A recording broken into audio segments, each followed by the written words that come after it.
everyone, welcome back to the kitchen. We're not doing Christmas decorations this week, we're making cake. Who doesn't love cake?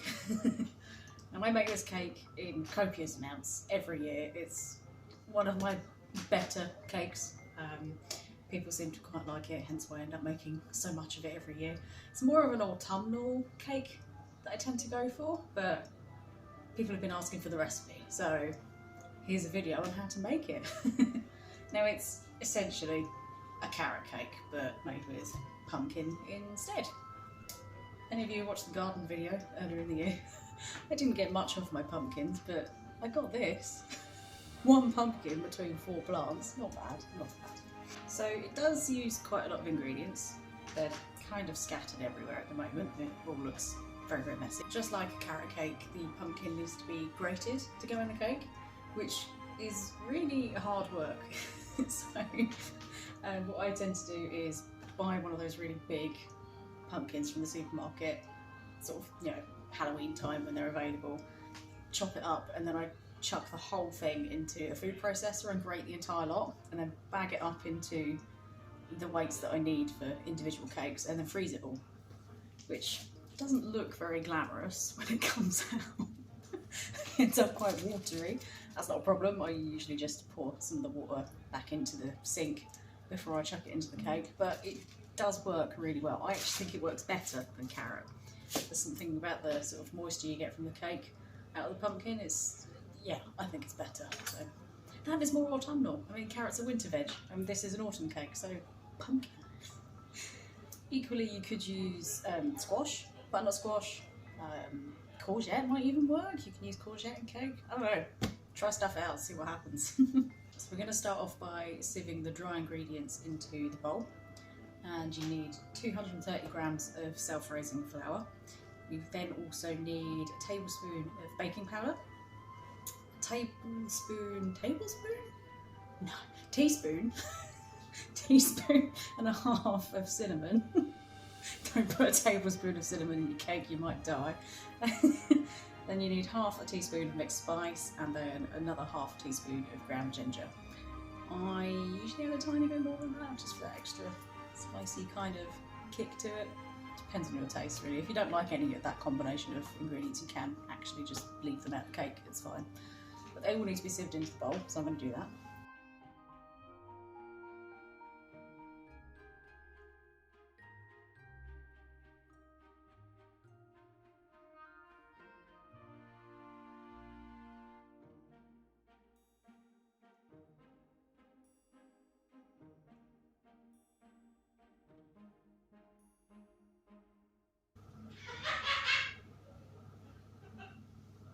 So why do you sieve flour?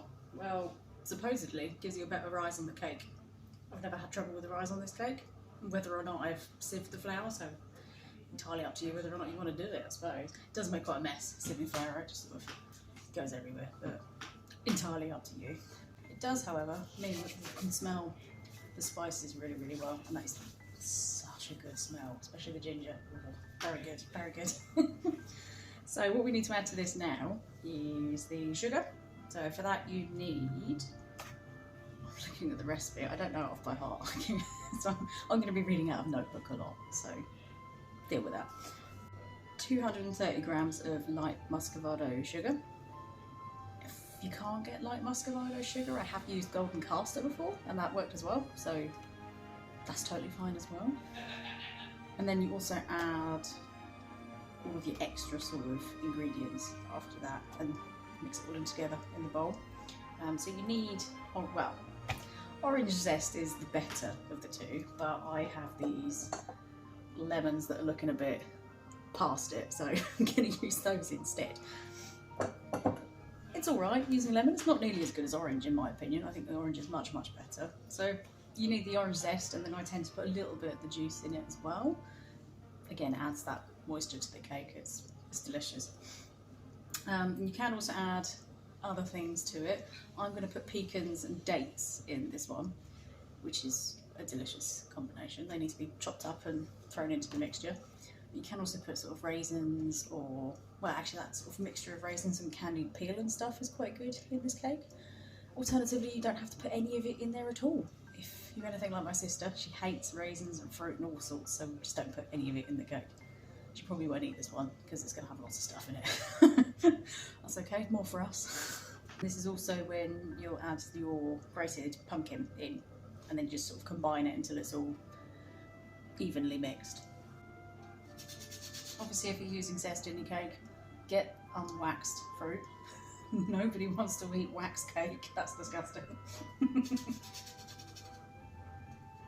And into the cake I put the zest of 1 lemon and the little bit of juice, and I've saved the other lemon for the topping on the cake that we're going to do a bit later on.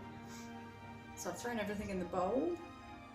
I don't think I gave you the measurement for the pumpkin. 260 grams, that's what it is.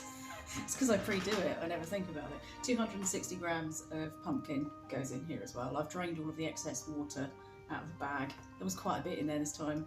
I forgot to take the pumpkin out of the freezer last night, so boiled it a little bit to defrost it for today. It's fine, it's fine. I put the whole juice from the lemon in here to sort of compensate for that, really. I'm going to try something out in this one as well. I got some vanilla bean paste. It's really tasty. Don't normally put it in this cake, but I'm going to this time just to see if it makes any sort of difference.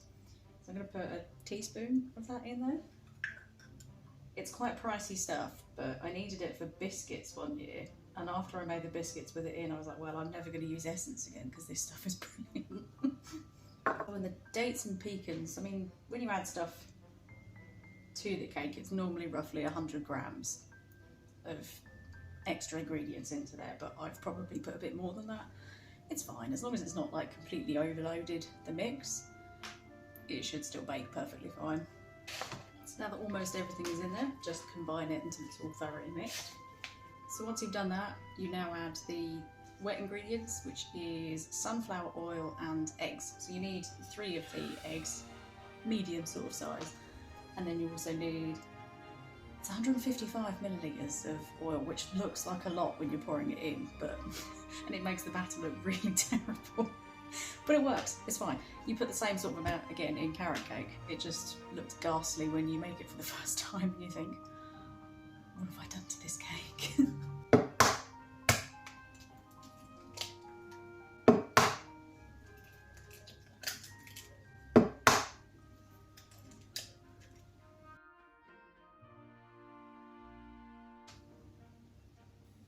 Kind of hard to see without pouring it all out, but look at how horrible that looks.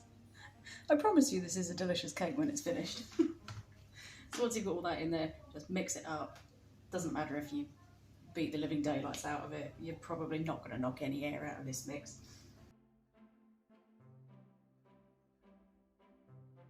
See, that still doesn't look any better even when you've mixed it. Now the beauty of adding the nuts and dates and all that sort of thing to it while it's still a dry mix with flour in it is that it means they should be evenly distributed throughout the cake once it's baked. Something about adding the flour to the outside of them makes them spread out more rather than sink. I'm not sure why. So as that's mixed, you just need to add it to a lined, loose bottomed cake tin. I use a round one. I have used a square one before as well. Doesn't really matter, actually. You don't have to line it with greaseproof. You can just grease the edges with butter or more oil. It's entirely up to you. I line it with baking paper just to save the washing up more than anything else.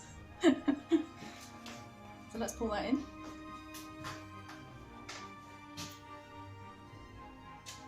Probably should have pointed out that at the beginning of this video, if you're baking along with me, then you need to preheat the oven.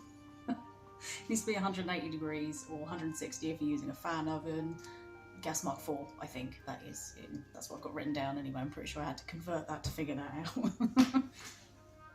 I always set my cake tin down on a baking tray, just in case it leaks, because it is a loose bottom one. If there's any holes or anything in the baking paper, it will probably leak through a little bit. I very rarely have any trouble with that though. And then it needs to go in for, mine normally goes in for about an hour and a half, maybe a bit more than that. My oven takes a long time to make cake. I have had to leave it in for 2 hours before, just to make sure it's fully cooked through. So, bit of a weird oven. It really does depend on what yours is like. I mean, you all know your own ovens, so just do the test, you know, where you prod in the middle. If the skewer comes out clean, your cake's cooked, or if you know, press in the top, it springs back. That's all you really need to do for your cake. While that's in there baking, I'm going to put together the topping, which is your classic cream cheese frosting that we'd normally put on a carrot cake, believe it or not. So for the topping, you need 50 grams of softened butter. Don't be a wuss, soften your own butter. Just chuck it in the bowl and mash it with a spoon. Honestly, it's the easiest thing ever.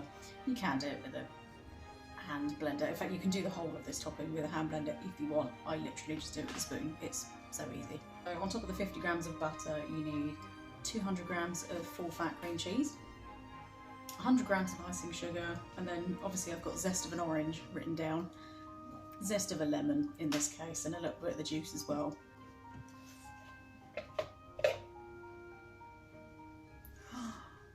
Exactly.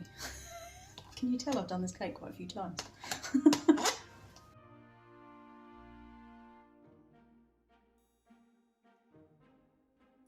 Now a good tip for getting the most, oh my god, look how mangled that looks. This is a very hard lemon, hence why I've got this little tip for you. If you're finding it hard to squeeze the lemon juice out, before you cut into it or anything, massage it, roll it around on the chopping board as hard as you can, and it will soften it a little bit and more of the lemon juice will come out. You can do exactly the same with oranges and limes, or if you're going one up and feeling a bit strange, grapefruit, mum, any citrus fruit really. It's a bit softer. Didn't take long. Just going to use the juice from half a lemon in that, because I think a whole lemon might be a bit too much. I'll probably just stick that in tea.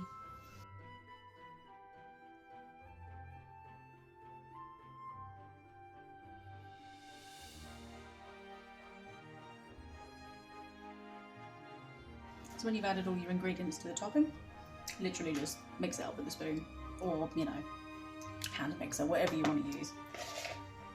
If you're going to use a hand mixer, it is going to be really messy because of the icing sugar. That's one of the reasons I prefer a spoon.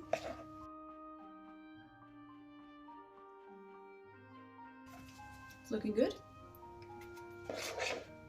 While the cake's still baking, I just put that in the fridge until the cake comes out and it's cooled and I can put it on top. Chef's perks. And then just like last week, you look at the counter, you look at the mess, and you go, why did I do this? It's for cake.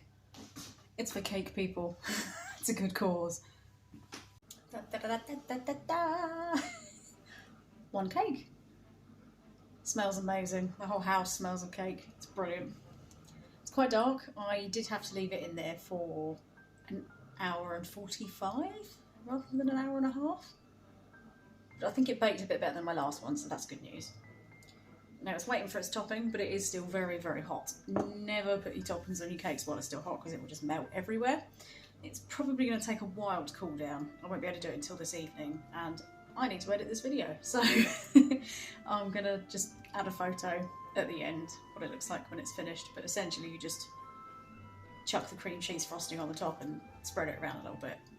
That's all you really need to do. And then, of course, eat it in copious amounts because it's delicious. So hopefully you've enjoyed this and you're going to have a go at making it and see why it's so tasty and why everyone's always asking me for the recipe. Seriously, it is just carrot cake with pumpkin in it instead. It's not hugely, I mean, I've messed around with it a little bit, as I do with everything, but that's all it is really. Okay, well, see you all again next week, guys. Stay safe.